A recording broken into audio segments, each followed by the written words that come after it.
Multiplying polynomials. This is a monomial being multiplied by binomial. If you remember from the notes, binomial means 2, monomial means 1. Okay, so this is as simple as distributing. So I'm going to multiply negative 5p by this, by 6, and negative 5p by 3p. Okay? Numbers multiply with numbers, and variables that have the same base go with the same variables that have the same base. So negative 5 times 6 is negative 30. Bring down the p. Negative 5 times positive 3 is negative 15. And since we're multiplying two variables, remember from the properties of exponents, if you have the same base, just add the exponents. And in this case, each p has a 1, so 1 plus 1 is p squared.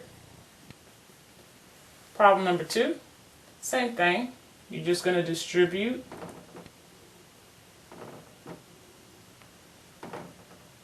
So I'm going to multiply my numbers first. 2 times 3 is 6. M4 times M2 is m to the 6th power. 2 times 5 is 10, positive 10. M4 times M is M5. Don't forget that he had a 1 on his exponent. Then lastly, 2 times positive 6 is positive 12. Since there's nothing for M4 to multiply with, then you just bring down an M4 with it.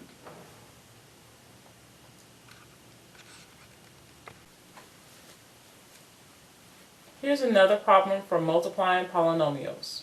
This is a binomial, because there's 2 terms, times a trinomial, 3 terms. Okay, this is going to get uglier and bigger before it gets any better. So what I mean by that is you're going to have to take your time in distributing everything that's in the first set of parentheses with everything that's in the second set. So I'm going to color code. First I'm going to multiply or distribute the 9y times everything over here. Notice I'm going to use my red for this.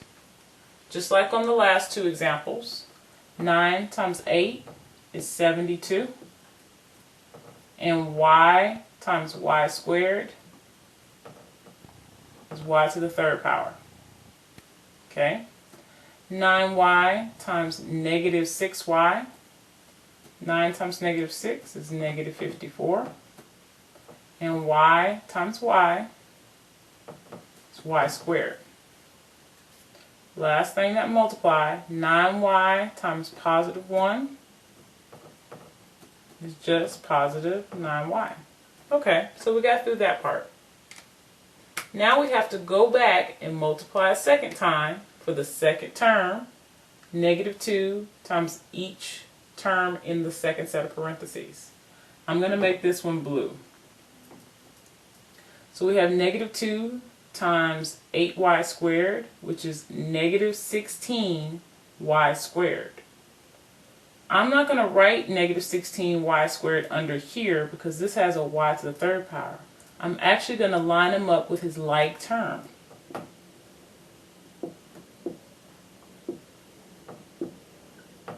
Okay? It makes it so much easier for when you have to combine your like terms later. Now I'm going to multiply negative 2 times negative 6y.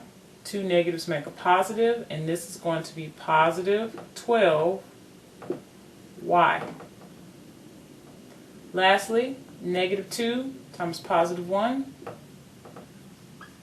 is still just negative 2. Now I have to combine my like terms, and I'll be finished. So, biggest terms go first. 72y to the 3rd comes down because there's no 1 to add him to. Negative 54 and negative 16y squared turns into negative 70y squared.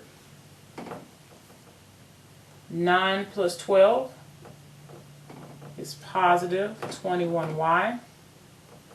And little negative 2 at the end just comes down.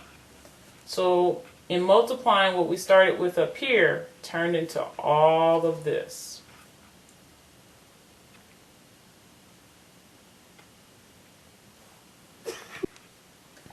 Here's the fourth example. N plus 6 squared. And the problem that some math students come across is actually understanding what they're seeing here. You have to understand everything inside the parentheses is the base, and this is the exponent that's being raised to. That means that n plus 6 squared actually means that there are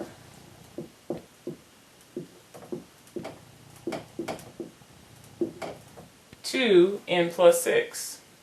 Okay, there's 2 of them. And so you multiply it by itself. Okay, so just like last time, there's 2 terms in here that I have to distribute to each of the terms in the second set of parentheses. Start off with my red. N times n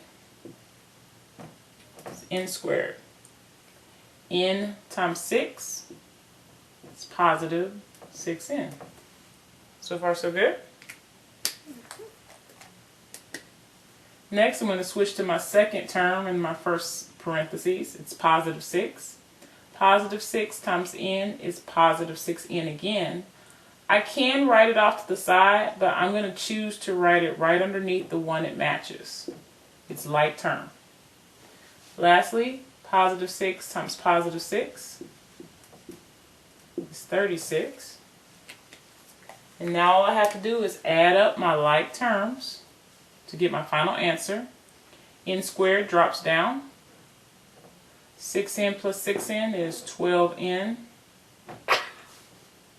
And lastly, positive 36.